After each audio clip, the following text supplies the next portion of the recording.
हमको चुनाव से रोकने के लिए षड्यंत्र रचा गया है।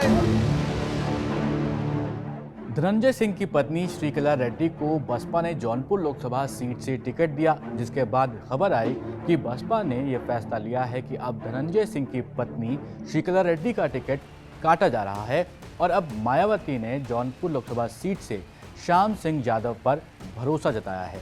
अब सवाल उठता है कि आखिर ये फैसला क्यों लिया गया। धनंजय सिंह को पूर्वांचल की राजनीति में इतना अहम आखिर क्यों माना जाता है? क्या श्रीकला ने खुद अपना नाम वापस लिया या फिर बसपा की तरफ से यह फैसला लिया गया है? अगर धनंजय सिंह की पत्नी श्रीकला रेड्डी बसपा के टिकट से चुनावी मैदान में होती तो किसको नुकसान होने वाला था? इन सभी सवालों के जवाब को इस वीडियो में समझने की कोशिश करते हैं, लेकिन वीडियो में आगे बढ़ें उससे पहले आप सभी स्विच को यूट्यूब पर सब्सक्राइब जरूर कर लें। अगर फेसबुक या फिर इंस्टाग्राम पर आप हमें देख रहे हैं तो जरूर स्विच को फॉलो कर लें। मेरा नाम है सैयद सवान, आप देख रहे हैं स्विच।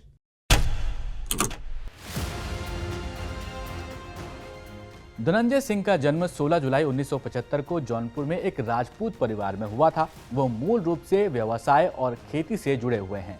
राजनीति में 1990 के दशक यानी कि छात्र राजनीति के दौर से ही काफी एक्टिव रहे हैं। धनंजय सिंह अपने इलाके के दबंग नेताओं में शुमार हैं। 2024 तक के रिकॉर्ड में धनंजय पर 41 आपराधिक मामले हैं, जिनमें से 10 अभी भी लंबित हैं और अन्य को खारिज कर दिया गया है या फिर अधिग्रहित कर दिया गया है। ऐसा इसलिए भी हुआ क्योंकि इन मामलों के कुछ गवाहों ने बैकआउट कर दिया था।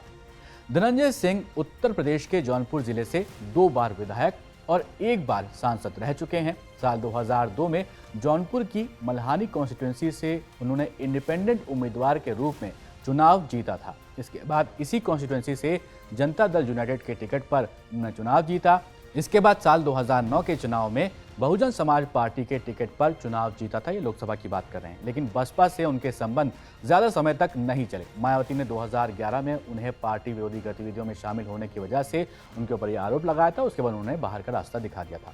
मार्च 2024 में उन्हें अपहरण और जबरन वसूली के लिए 7 साल की जेल की सजा सुनाई गई थी। हालांकि अभी वो बेल पर जेल से बाहर हैं।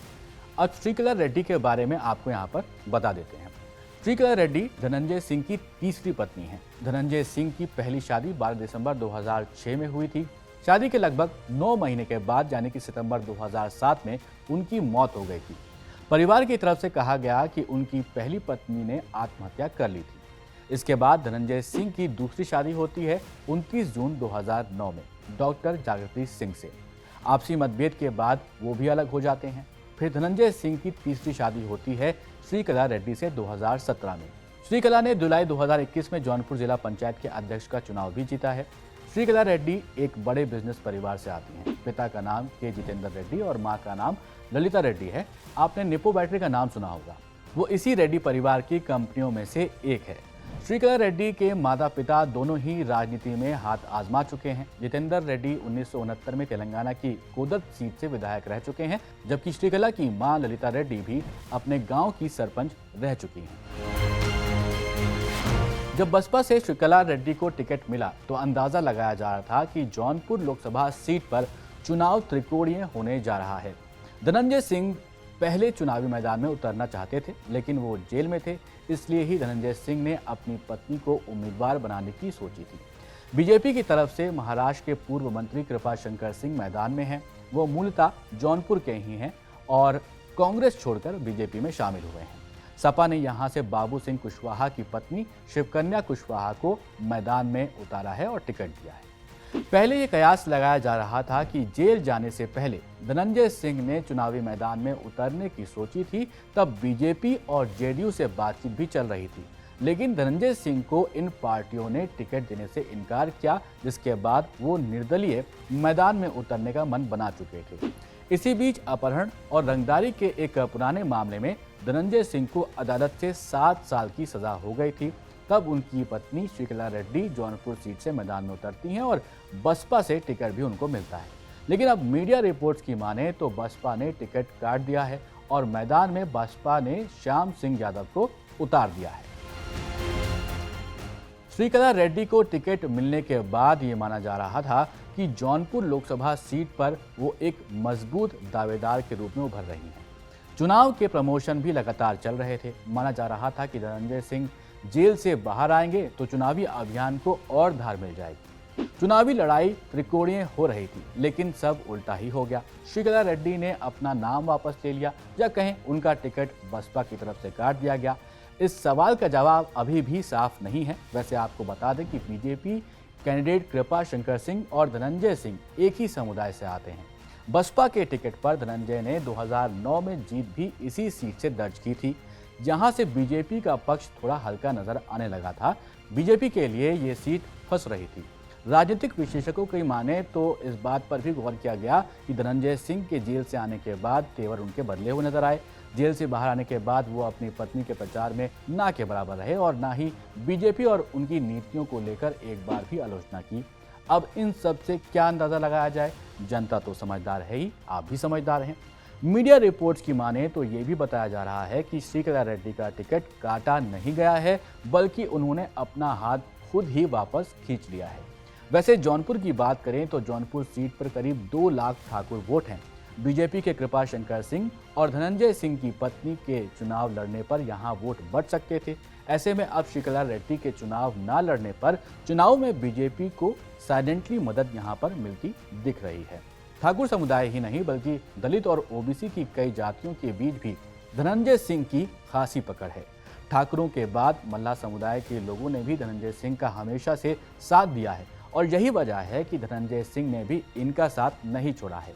समय समय पर इन जातियों से आने वाले नेताओं को धनंजय सिंह ने अपनी टीम में शामिल किया है और लोकल कनेक्ट लगातार बनाए रखा है। एक्सपर्ट्स का मानना है कि अब जब जौनपुर सीट से श्रीकला रेड्डी नहीं लड़ रही हैं, तो इसका असर जौनपुर सीट के साथ साथ पूर्वांचल की बाकी सीटों पर भी पड़ता नजर आ रहा है और समीकरण यहां पर बदल सकते हैं। धनंजय सिंह जौनपुर के एक दबंग नेता माने ही जाते हैं। उनकी पत्नी श्रीकला रेड्डी जिला पंचायत अध्यक्ष भी हैं। धनंजय के एक करीबी हैं जिनका नाम है ब्रजेश सिंह प्रिंसू। वो जौनपुर से एमएलसी भी हैं। इसके अलावा धनंजय सिंह ने जब भी चुनाव लड़े हैं तो विपक्षी अपनी जमानत बचाती हुई नजर आई है। 2014 में भले ही मोदी लहर में यह सीट बीजेपी के कब्जे में आई हो, लेकिन इसके बाद फिर 2019 में ये सीट बसपा के हाथ चली गई। 2024 में धनंजय भले ही चुनाव ना लड़ रहे हों, लेकिन उनकी इस सीट पर पकड़ हमेशा से रही है और ये बीजेपी को डर था कहीं उसके हाथ से ये सीट निकल ना जाए। धनंजय सिंह सिर्फ जौनपुर ही नहीं बल्कि पूरे पूर्वांचल में ही बाहुबली नेता के रूप में चर्चित हैं। धनंजय सिंह ने शुरू से ही मुख्तार अंसारी के खिलाफ मोर्चा खोला हुआ था और इसी वजह से धनंजय सिंह के रिश्ते ब्रजेश सिंह और रघुराज प्रताप सिंह यानी कि राजा भैया जैसे ठाकुर बाहुबलियों के नेताओं के साथ लगातार बने रहे हैं। मुख्तार अंसारी के निधन के बाद जब विजय मिश्रा जैसे बाहुबली पर कानून का शिकंजा जो है वो कसने लगा, तब से ही माना जा रहा था कि पूर्वांचल में धनंजय सिंह से लेकर ब्रजेश सिंह का दबदबा बढ़ा है। यही वजह है कि बाहुबली ठाकुरों की वजह से बीजेपी को यहाँ पर फायदा मिल सकता है। धनंजय सिंह के साथ राजा भैया के रिश्ते भी काफी मजबूत नजर आते हैं। वो राजा भैया को अपना बड़ा भाई मानते हैं। हाल ही में अमित शाह की मुलाकात राजा भैया के साथ हुई थी। माना जा रहा था कि बीजेपी से ठाकुरों की जो नाराजगी के चलते यहाँ पर जो मुलाकात हुई है उससे कुछ बड़ा हो सकता है। वैसे जब से यूपी की कमान योगी आदित्यनाथ के हाथ आई है, तब से ही राजा भैया खुलकर बीजेपी की मदद करते हुए दिख रहे हैं। अटकलें ये भी लगाई जा रही थी कि बीजेपी के साथ राजा भैया गठबंधन की बात कर रहे हैं, लेकिन इस पर अभी तक कोई बात नहीं बनी।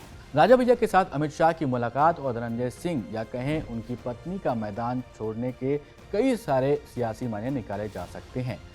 अब देखना होगा कि धनंजय सिंह क्या बीजेपी के लिए साइलेंटली मदद करते हुए नजर आते हैं या फिर कोई बड़ा स्टेप लेते हुए नजर आते हैं। माना जाता है कि पूर्वांचल में ठाकुर वोटरों की संख्या अच्छी खासी है। वहां पर ठाकुर अच्छे तादाद में रहते हैं। पूर्वांचल की 12 सीटों को देखें तो इनमें जौनपुर, मछली शहर, घोसी, बलिया, गाजीपुर, चंदौली, आजमगढ़, लालगंज, वाराणसी, मिर्जापुर, सोनभद्र और भदोही शामिल हैं। अब देखना होगा कि इन सीटों पर किस पार्टी की पकड़ बनती हुई नजर आती है। आपको क्या लगता है कि धनंजय सिंह किस पार्टी के लिए तुरुप का इक्का साबित होने वाले हैं? कमेंट करके जरूर बताइएगा। ऐसे ही वीडियोस देखने के लिए कीप वॉचिंग स्विच।